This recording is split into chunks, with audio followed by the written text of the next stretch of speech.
Hi everyone and welcome back to the Retro Shack.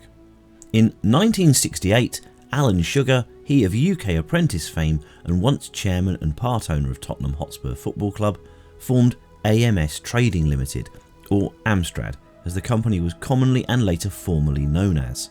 Amstrad were known right from the get-go as producers of low-priced and reasonable quality consumer electronics, such as TVs and car stereos, and later branching out into amplifiers and tuners, most of which were made cheaply in the Far East, imported, badged as Amstrad and sold to the UK market. In 1980, Amstrad went public, began trading on the London Stock Exchange and widened its consumer electronics portfolio even further. And it wasn't long before the success of home computers such as Sinclair's ZX Spectrum and the Commodore 64 came to Amstrad's attention, no doubt causing Alan himself to want a bit of that.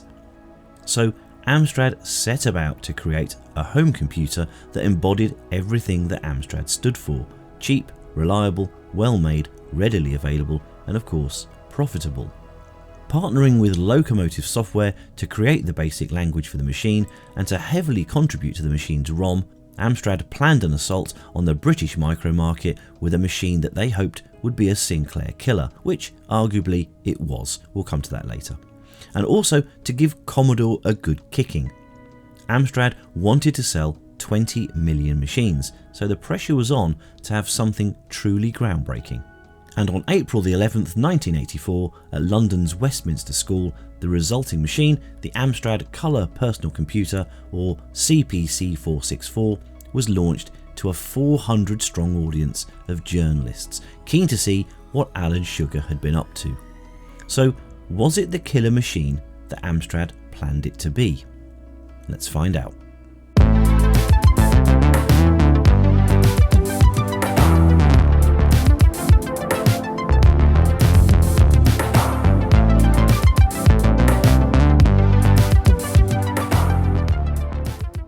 Here at The Shack, we'd like to give a big thanks to the sponsor of this video, my good friends at PCBWay. They'll be helping us out with our PCB fabrication needs and offer a very professional and high quality service for extremely reasonable prices. They can even populate your PCBs for you if you're tired of waving a hot iron around. There's a link to their website in the description where you can check out all of the amazing services they offer. Now back to the show. And here it is. It's a striking machine, and if, like me, you were looking at one of these from the perspective of a rubber-keyed Spectrum 48K, or even the Marmite keyboard of the Spectrum Plus, then you'd already be thinking that this looked like an amazing step up. It has a proper keyboard like the Commodore 64, and it dwarfed machines from both Sinclair and Commodore, having a real presence on the desk.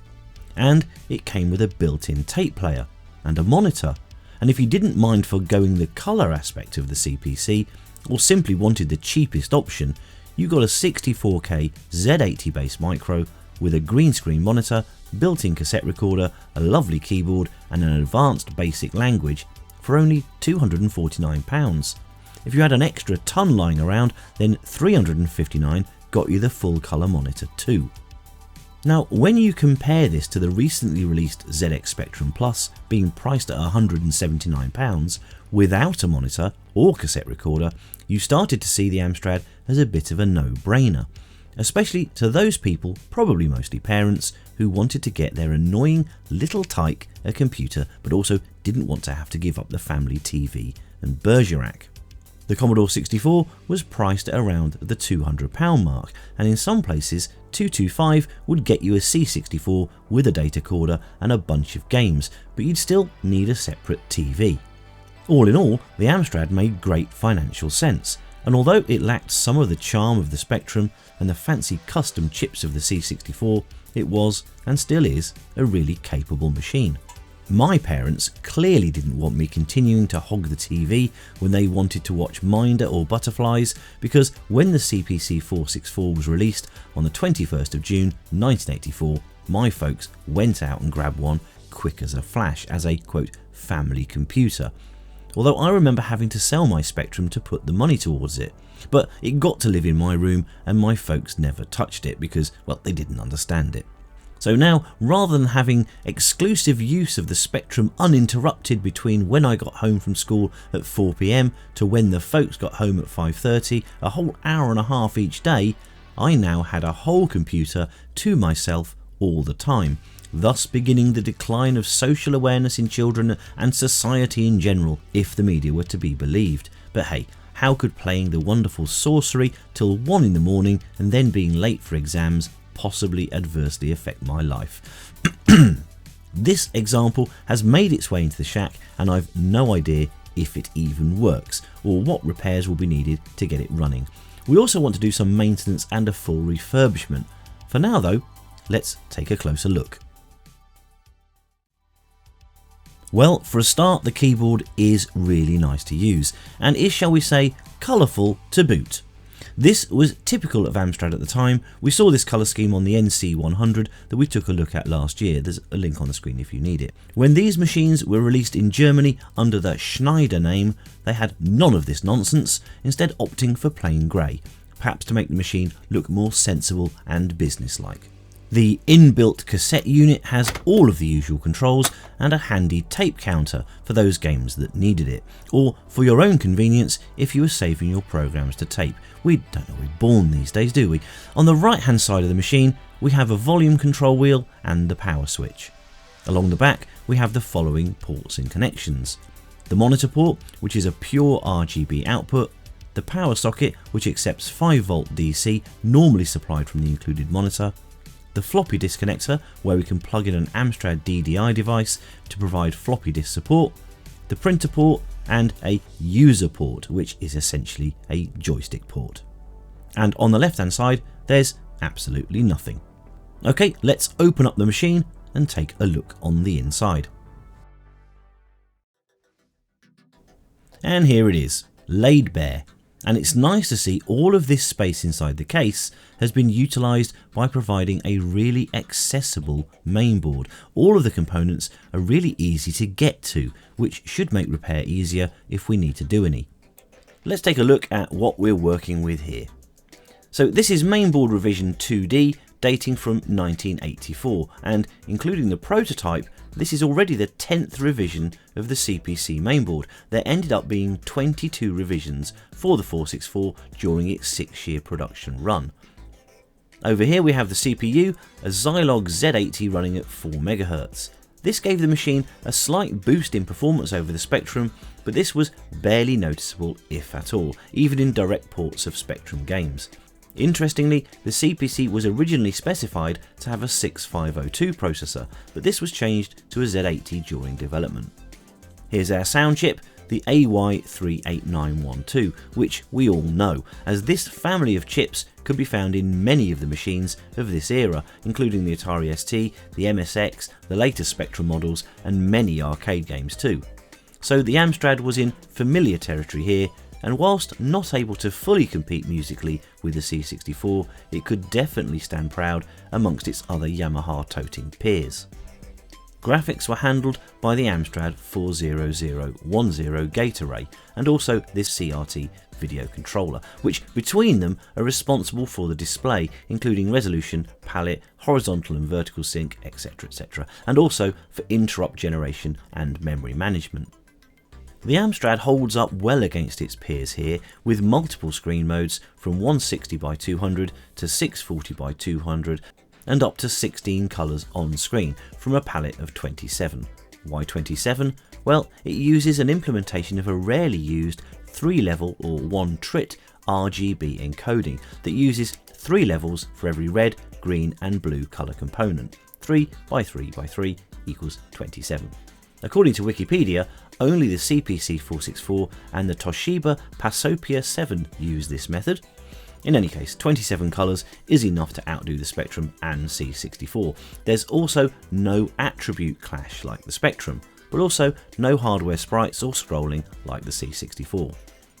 Typically, Amstrad games looked much better in screenshots than the C64 and Spectrum, except for Spectrum conversions, but played much less smoothly than the C64 and looked blockier than both of those other machines due to the lower resolution needed to get those 16 colours on screen at once.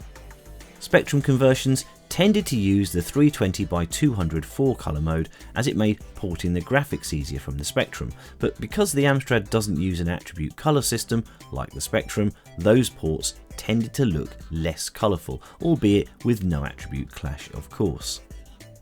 This 8255 chip is a general purpose I/O chip and handles communication with the sound chip, the keyboard, the cassette recorder, the V-Sync of the CRT and the busy signal from the parallel port.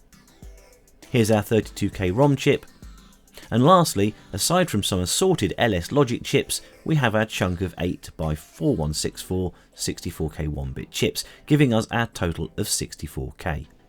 And that's it. A very spacious component-like board, logically laid out and easy to work on. Nice job, Amstrad. Right, let's see if this old girl will actually boot up. And there's an initial issue, of course. I don't have either an original green screen or colour monitor for the CPC. Well, that's easily solved using a powered SCART cable like this one from the Retro Computer Shack, no relation, and this takes a 5V input and then supplies that 5V to the mainboard and also feeds it into the SCART cable to power the signals to switch the TV to RGB mode.